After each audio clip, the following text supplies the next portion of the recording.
शांति प्रसाद भट्ट जी, जो कि आंदोलन के मामले में तो किसी परिचय के मोहताज ही नहीं है।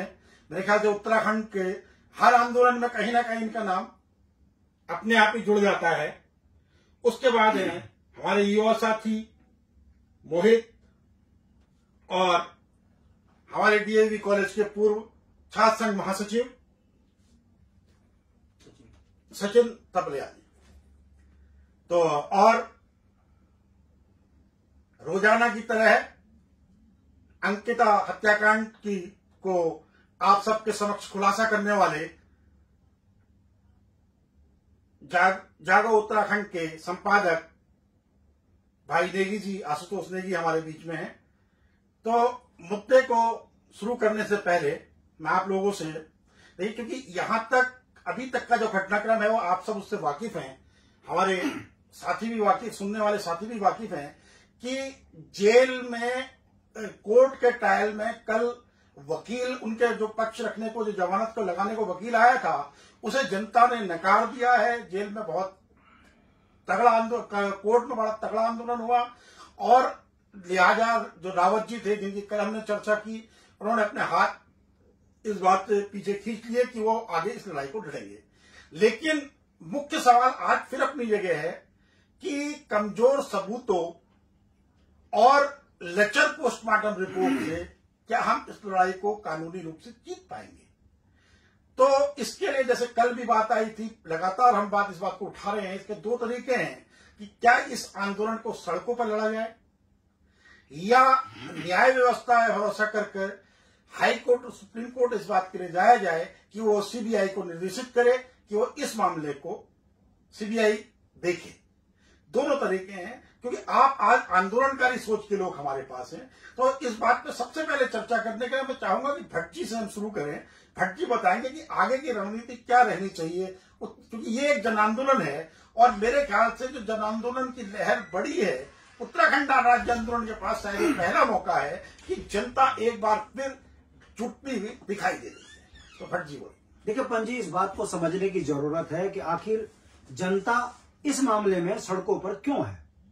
अगर आपको याद होगा, वो 90 का दौर, मंडल कमंडल की आग, नौजवान छात्र की आग लगाकर उसने अपनी जान दी, राजीव गोस्वामी, और पूरे देश के अंदर उबाल हुआ। उसके बाद एक संदेश गया कि पूरी देश की सल्तनत पर जनता को विश्वास नहीं रहा और उसके बाद सरकार को बैकफुट पाना पड़ा। ठीक उसी तरीके से उत्तराखंड राज्य आंदोलन के दौर में अगर आप देखेंगे तो उस समय की तात्कालिक सरकार से उत्तराखंड के जनमानस का मुंह भंग हो गया था। जनता सड़कों पे थी। फिर क्या व्यापारी, क्या कर्मचारी, क्या छात्र, क्या नौजवान, क्या किसान, हर व्यक्ति ने एक ही बात कही कि हमको अलग राज्य चाहिए। और जब अलग राज्य की लड़ाई चरम सीमा पर गई तो आपने देखा अलग राज्य बना। बनने के बाद राष्ट्र पार्टियों को जिस तरीके से उत्तराखंड की जनता ने भरकर वोट दिया, इस विश्वास से कि केंद्र की सत्ता और राज्य की सत्ता अगर एक होगी तो उत्तराखंड का चौमुखी विकास होगा। ये बॉर्डर से लगा हुआ क्षेत्र है और यहाँ की जनता राष्ट्र प्रेमी ज्यादा है, देशभक्त ज्यादा है। इसको देखते हुए इन 22 वर्षों में उत्तराखंड की जनता ने यह मान लिया है कि सरकारें और सत्ताधीश जो भी रहा है उसने उत्तराखंड के जनमानस के साथ बहुत बड़ा धोखा छलावा किया है। यह उसी का परिणाम है कि सब्र का बांध टूट चुका है। इसकी शुरुआत कहां से हुई? यदि आप देखेंगे राज्य आंदोलन में पौड़ी से उत्तराखंड आंदोलन की आग भड़की।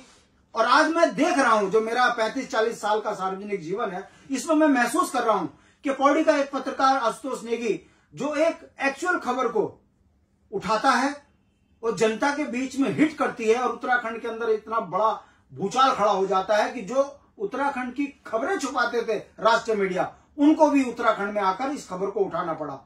आज उत्तराखंड के जनमानस को, हर वर्ग को यह विश्वास हो चुका है कि उत्तराखंड में सरकार नाम की कोई चीज नहीं है। परिणाम आपके सामने है। अगर आप 1 लाख आदमियों से सर्वे करोगे तो आपको 1.25 लाख आदमी ये कहते हुए मिल जाएगा कि सरकार नाम की कोई चीज नहीं है। जनता कानून अपने हाथ में लेकर अपनी बिटिया को न्याय देने के लिए सड़कों पर उतर रहे। परिणाम आपके सामने है।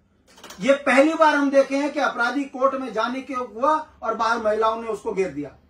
जितेंद्र रावत जो सरकारी वकील था, वो पैरवी करने के लिए सरकारी पैनल से जोड़ा गया, मगर इतना जन दबाव देखा उसने भी हाथ खड़े कर दिए कि मैं पैरवी नहीं करूंगा। कहने का मतलब है जब लोकतंत्र में जनता अपने न्याय के लिए सड़कों पे आंदोलित हो जाए तो समझा जा सकता है कि लोकतंत्र नाम की चीज खत्म हो चुकी है।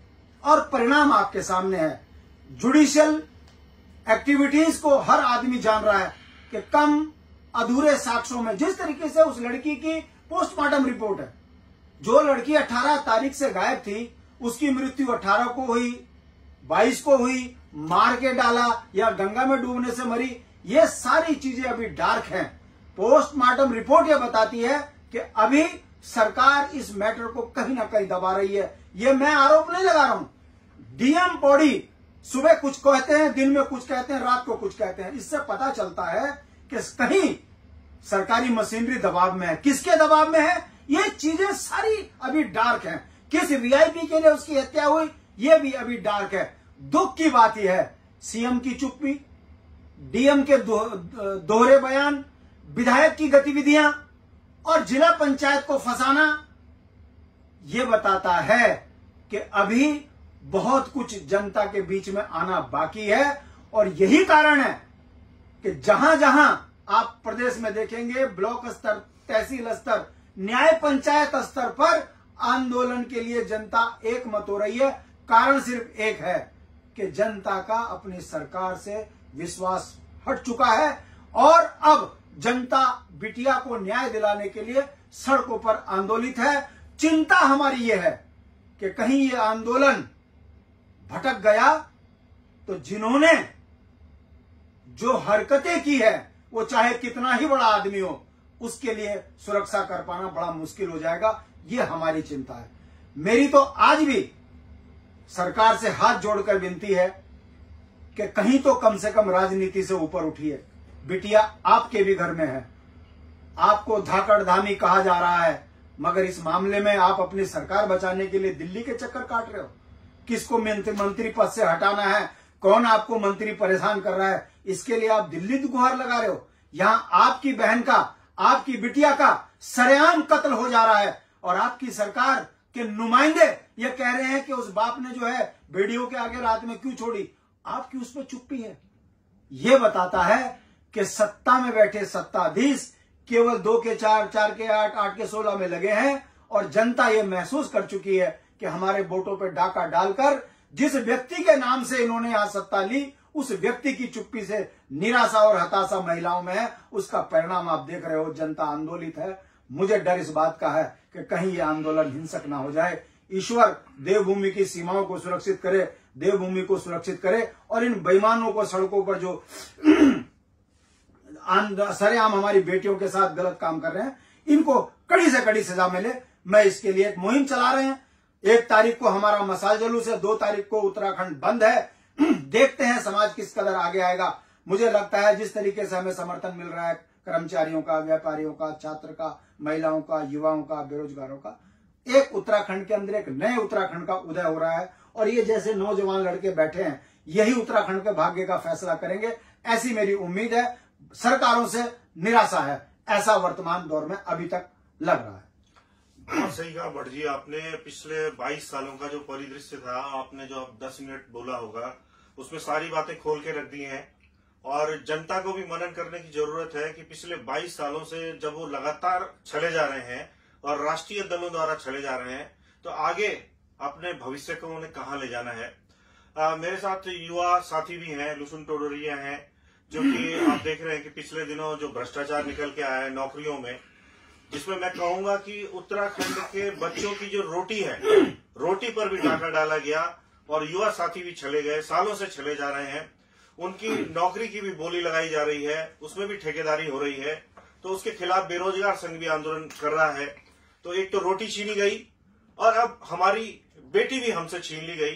तो रोटी बेटी की जो ये लड़ाई है कि उत्तराखंड जहां से बनने की लड़ाई शुरू हुई थी कि भाई हमारी बात को सुना जाए, पहाड़ी लोगों की बात को सुना जाए, और आज पहाड़ी लोगों की बात को नहीं सुना जा रहा है, तो कहीं न कहीं रोटी और बेटी की लड़ाई फिर से शुरू हो गई है कि 22-25 साल पहले जो उत्तराखंड राज्य की मांग हुई